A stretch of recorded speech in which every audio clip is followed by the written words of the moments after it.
and welcome to Dialogue. Bioeconomy is being heralded as a future economy for zero-carbon world.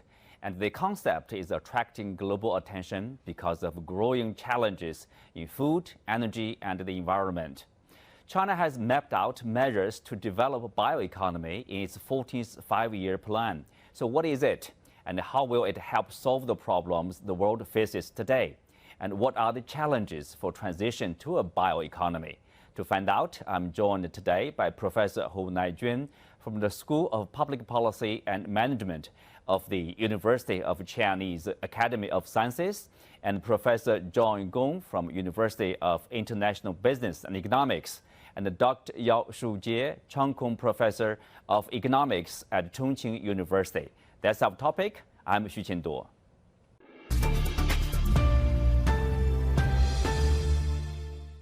Okay, welcome to the show. Shujie, I will start with you. When we talk about the bioeconomy, what is bioeconomy? In layman's term, what does it mean?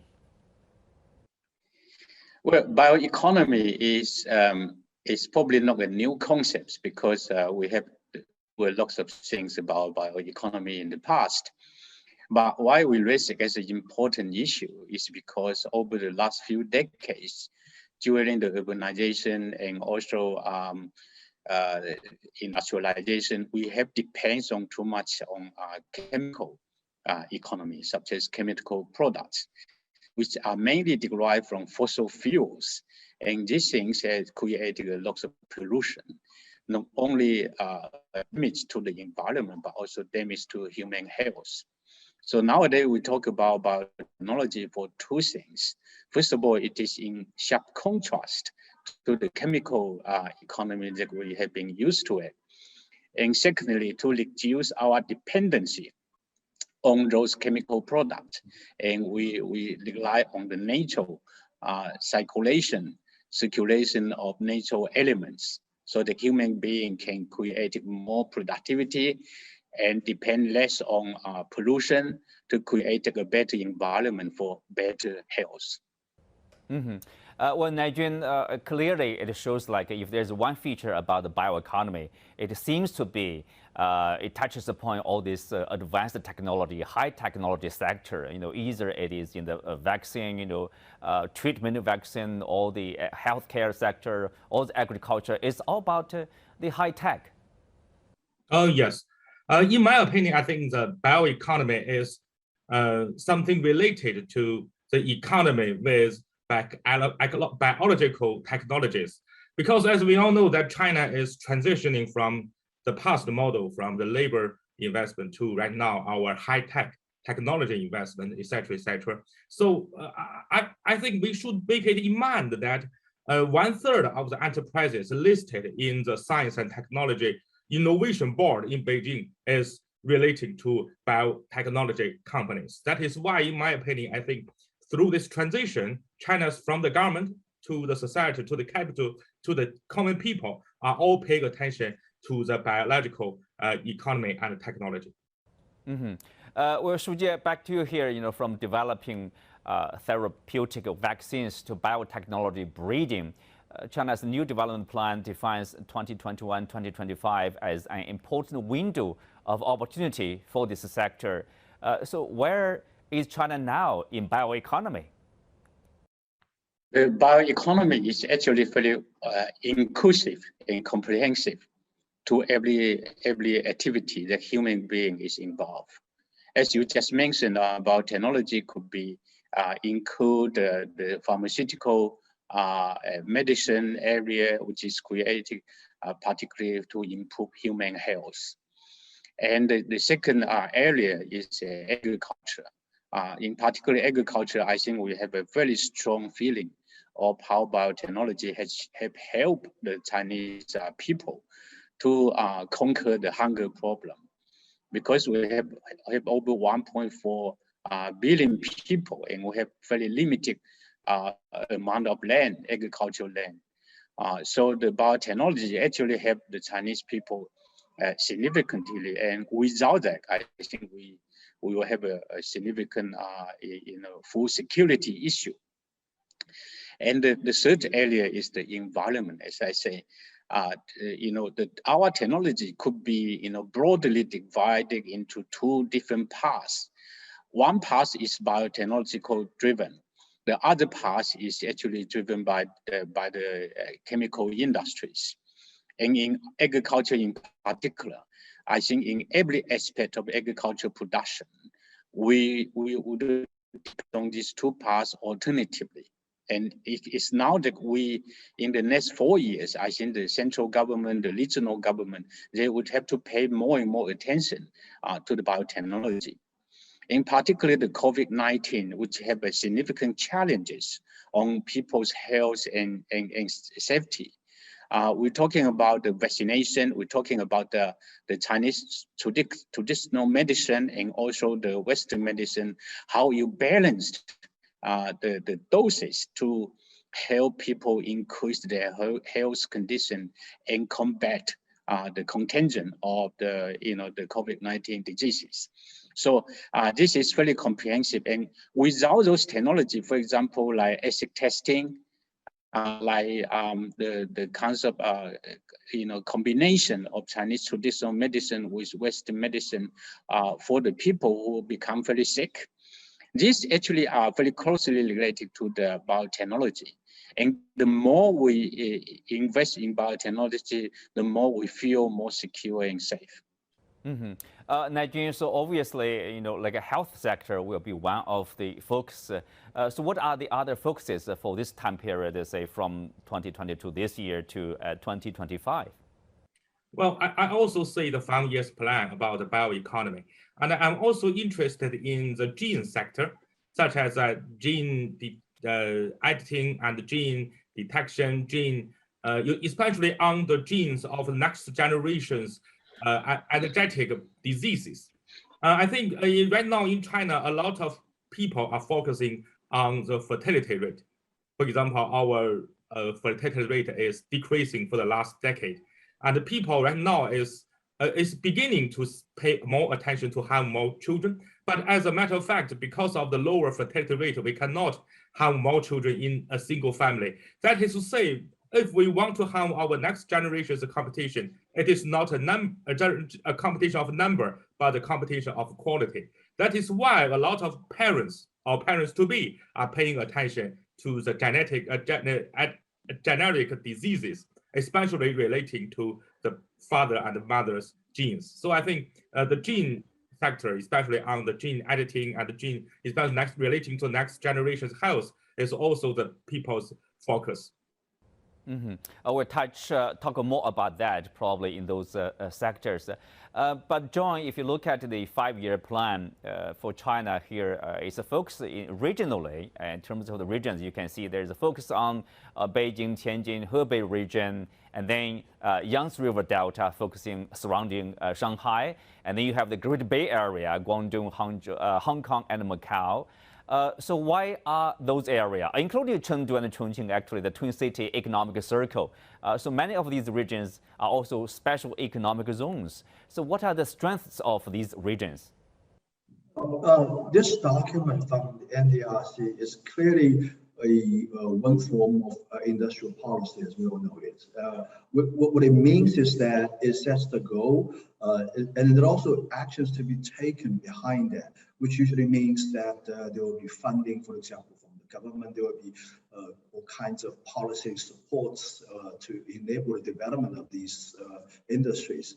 And the reason I think there's the geographical focus it's based on a very simple fact that these areas represent the most vibrant regions of venture capital activities. China's venture capital activities are mostly centered in these 3 areas, they're in Beijing, Shanghai, and the Greater Bay Area in the south, in Shenzhen, Hong Kong, and Guangzhou. So, and we know that biotechnologies are developed, pharmaceutical technology developed, very much funded by venture capital inflows. It's vitally important that the government actions are in sync with these investment activities. And of course, another reason is that these activities need to be taken place very close to the knowledge centers. That is where the cluster of universities, research institutions are located.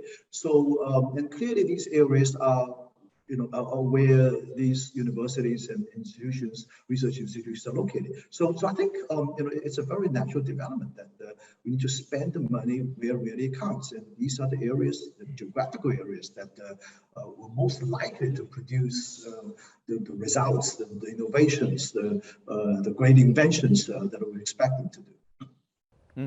Well, Shujie, if you look at these 4 regions, we talked about basically, they are also the area with the strongest economy in China. So as John pointed out, it's more about like the research ability, R&D and investment, and also probably the market. They have a strong economy. Obviously, if you have a new technology, it's easier probably to put into practice, to be marketized there. Yeah, there are quite a few, strong points about these 4 regional economy. The 3 are located on coastal area, the traditional, the so-called economy powerhouses. The Jing-Jin-Ji, the Yangtze River Delta, and also the Guangdong, Hong Kong, Macau, Great Bay, and nowadays about the Chongqing, Chengdu, twin city economy circles. Now, the most important characteristic of these 4 economy zones is that they have a huge population in each zone. They are highly populated. Each of them has over 1 million people, 100 million people. And economy-wise, these are a very large economy in terms of the scales and also the dynamism of the economy. And certainly, I think John is rightly pointing out these 4 locations, they are highly concentrated with high talents in human capital.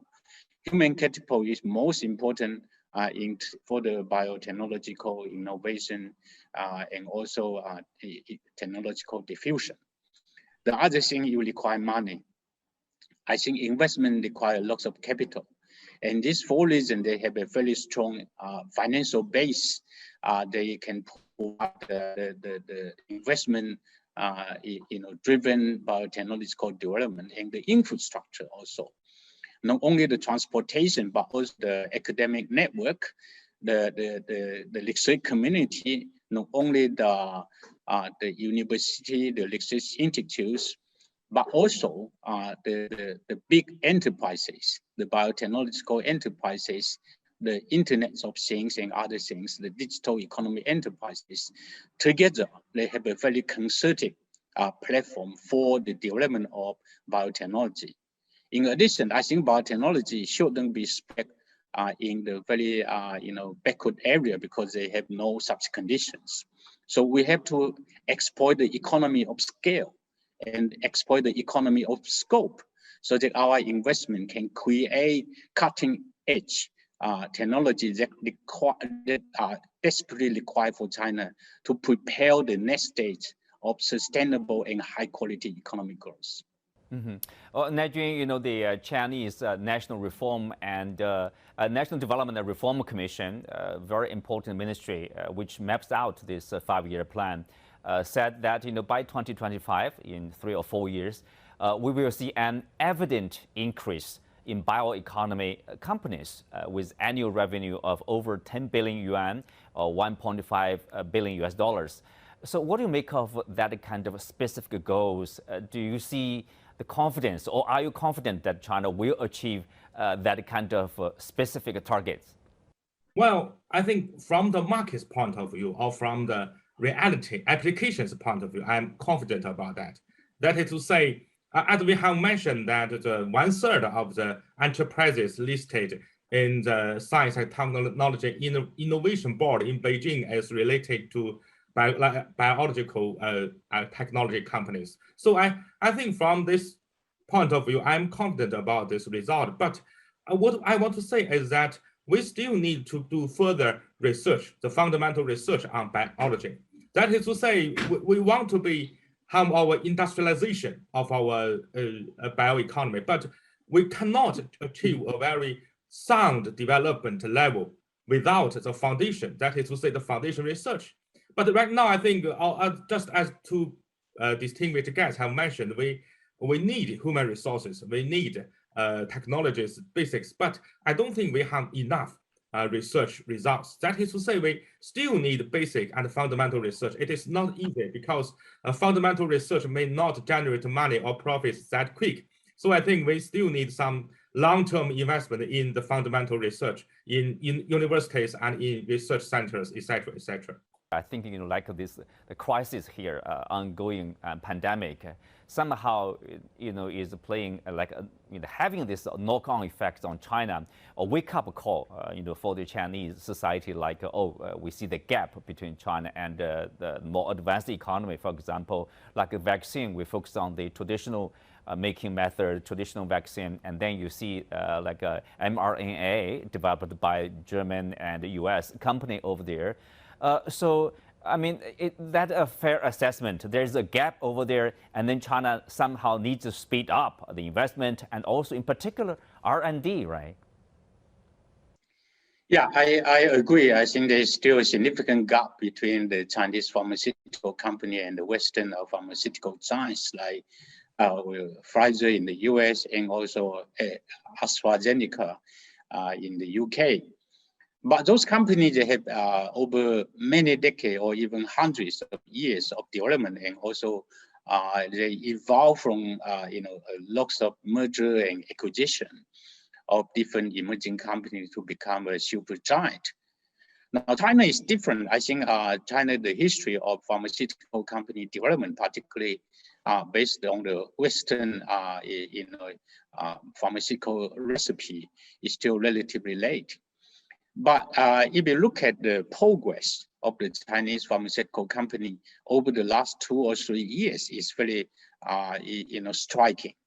For example, the ability to quickly innovate the vaccines, the COVID-19 vaccine, and also to produce in massive doses to meet the demand of 1.4 billion people, and also transmitted quite a lot of export doses to the outside countries, lots of countries in Southeast Asia, in Africa, and in Latin America, and even in Western Europe, they imported Chinese vaccines and other, medical service product. So I think China is not that bad in a sense of catching up with the most advanced company in the world. It also suits the Chinese reality because we have so many people that we are exposed to the COVID disease, and we have to get vaccination to all kinds of ages. So we don't attempt to run risk of mRNA, the more advanced, modular of the vaccines. We rely on the traditional way of doing it because that is the way of quickly produce in massive scale, and also reduce the risk of also, fatality to, to some people in the experimental stage. So this is a more appropriate technological innovation trajectory that the Chinese pharmaceutical company is adopting. But for the future, I mean, to cope with other diseases, which we just don't know in the way to come, I think we have to invest more in the fundamental technology, particularly related on the, the mRNA technology, so that in the future, I think this kinds of medicine could be useful for containing other kinds of diseases that we don't know yet at this stage. Mm-hmm. Well, Najun, you have been following the Chinese science development for years. If you look at this pharmaceutical sector, including the vaccines over there, what are the strengths of China and what are the challenges? I think of, a lot of people would say you have the largest population, a big market, huge potential for whatever application, whatever scientific discoveries over there. That's sure, is part of the strength of the Chinese market of China. But what are the challenges too? Well, I think what we have to know is, yes, we do have a very potential and a very big economy, a big market and a big population. But I think what we need to build is, in my opinion, is institutional incentives for people to make research and especially make long-term research. I think this kind of incentive is not to be built in the short-term interval.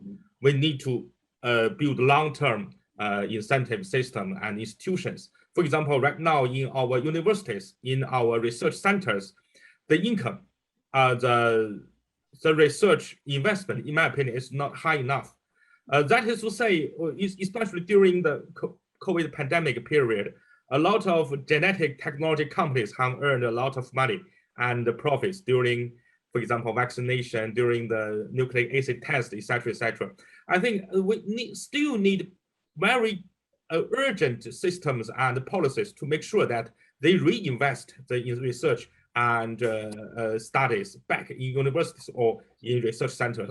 As we all know that because I'm working in the university and my university is affiliated to the China Academy of Sciences. But if you look at the researchers and students, their income is not, in my opinion, not satisfying for their long term of investment and research. So from the short-term point of view, they will go to companies to earn monies. I know a lot of students, a lot of research, a lot of doctors who have the degrees and have the experiences on the basic foundation science research on biology. So they go to market sector to earn high income without long-term kind of research. So I think incentive institutions and the policies, in my opinion, are more urgent than any kind of detailed research and plans. Well, Nigeria, obviously, in some area, China is playing the catch up, but in other area, people would say China is an important player. For example, like the emerging Human Genome Project or the high throughput, genome sequencing. Some people would call it next generation sequencing technology. So China is an important player in some of the area, and there's a huge potential for those application of those, technologies. Well, yes, as we have mentioned that from the micro's point of view, our whole economy is transitioning through the old pattern development to our new pattern of development. And from the macro's point of view, that is to say our family is growing smaller and smaller, and the fertility rate is decreasing. So people are paying more attention to the next generation's quality, especially when people are going to have children. They need to know through the gene test, the gene technology, etc., on this. So I think both from the micro to macro points of view, the whole society, the whole economy are developing on the basis of the high-tech bioeconomy and technologies. Shujie, so if you look at this, pharmaceutical sector with this genome sequencing technology and the new research and new discoveries, obviously there's a huge potential. Partly because China has an aging society, we have an aging population. With this new technology and new discoveries, probably there will be some new medicine or new method to deal with the diseases such as like a cancer, for example. That way, lifespan will be prolonged and the quality of the aged population will also be improved. I mean, given the population, 1.4 billion people in China, so that's a huge market here. Yes, the market potential is huge. The proportion of people over the age of 60. Now, I personally belong to the group. The demand for healthcare, the demand for better life is increasingly and become remarkably challenges. In the sense that on the one hand, we have the desire to increase the quality of life. On the other hand, I think the environmental pollution and also the overconsumption of chemical product and fossil fuel have created significant challenges to the environment, to the water, and also to the food system. This is why we have to rely on biotechnology, the genetic, the sequencing to find out the secrecy of human being and make sure that a number of ways they can improve our life. Not only the recombination or the concept genomic treatment to the human disease, but also in terms of creating better food, and the natural environment for a better life, quality. This is a combination. It's not just finding out the resistance to the disease, but also reduce the potential risk and challenges to our living environment. So the biotechnology, innovation and diffusion should be looked at in a very comprehensive way. It's not just the gene technology, but also food system, the natural environmental system, the way we live. I think we have to change our living habit as well. The habit that we have to rely more and more, healthy product and healthy food and the eating habit as well. A healthy way of life, live longer, and also this environmental protection or efforts against climate change. Obviously, there's a lot to do with biotechnology. But Najun, probably another important sector. Let's touch upon this too. Bill Gates once said that countries could embrace modern seed technology and genetic modification, or their citizens would starve. Obviously, he referred to the importance of technologies in agriculture sector. That's important to food security for countries like China and India with a large population. That's critically important. Yes, I agree with you on this point of view that other sectors, other industries all need this kind of biology technologies, and especially on the food, agriculture, or environmental sectors. So I think if we look at the applications of biology technologies, there are a lot of sectors and industries. But in my opinion, I think all these sectors need to be supported by the fundamental research and basic sciences. Well, with that, we are coming to the end of today's show. Many thanks to our guests. You can also find us on the CGTN app or YouTube. I'm Xu Qinzhuo. Thanks for being with us. See you next time.